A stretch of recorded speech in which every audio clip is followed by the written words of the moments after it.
Following some breaking news this hour, Russian opposition leader Alexei Navalny has reportedly died in prison.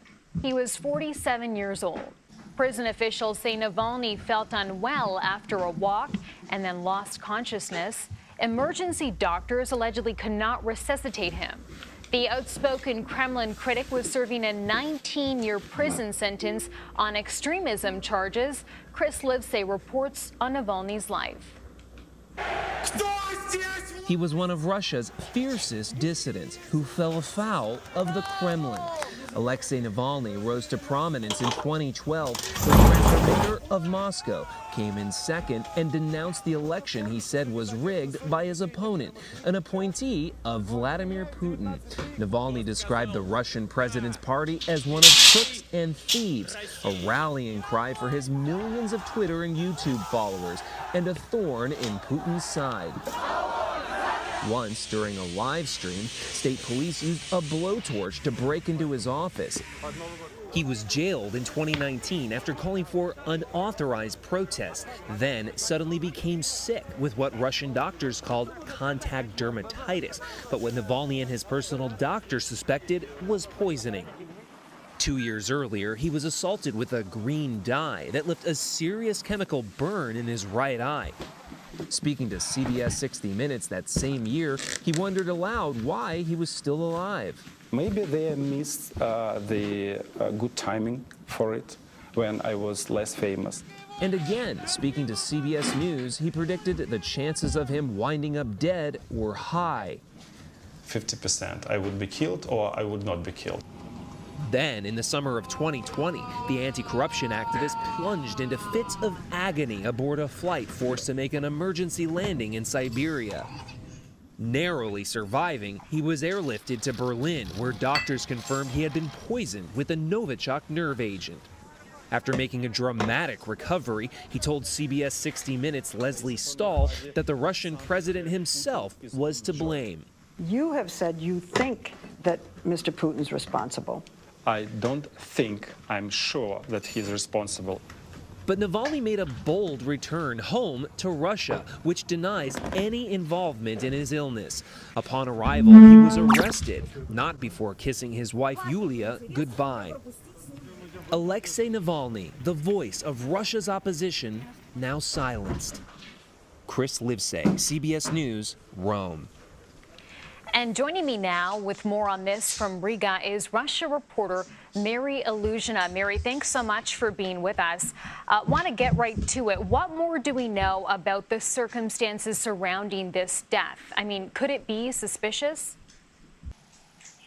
Well, Russian officials say that he suffered thrombosis, the blood clot kind of was the reason for his death. His team has not officially confirmed that he is dead. They said that the lawyers are trying to reach the penitentiary facility where he was held, which is very remote. It's in the far north.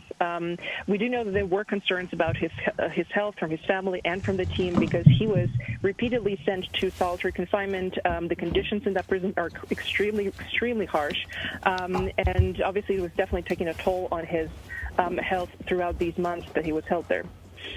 Mary, this is someone with such a huge following, a fierce opposition leader. Talk a bit with us about the reaction to his death. What are you seeing and hearing? A lot of Russian rights activists and Navalny supporters are saying that this is obviously at the hands of the Kremlin because, you know, even if that was indeed a blood clot, it was a result of his confinement, a result of the persecution that he's endured, a result of these very harsh punishments by being sent to the solitary confinement, which is, you sit in a box that is cold for a very long time, and that obviously even for a healthy man, after a while it will affect you in a very negative way. I don't think there's any doubt that Russian activists and people who support Navalny, support his cause, are sympathizing, obviously, with his family right now, but also saying that, the Kremlin, even if it didn't directly, do something to him, if there was no particular accident or anything, it is responsible for holding him there and for that prison affecting his health in the way it did. And I want to ask about the timing of this. His death, Mary, comes during an election year in Russia.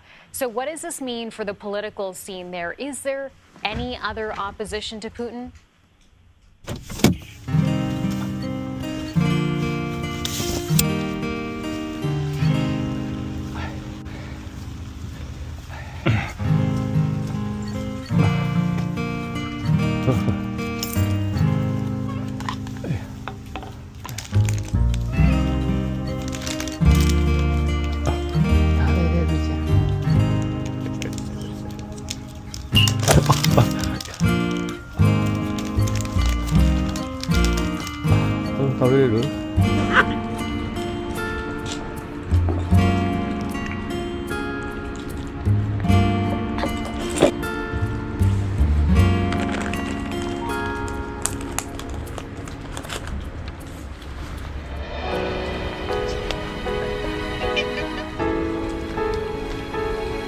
GoPro video stop.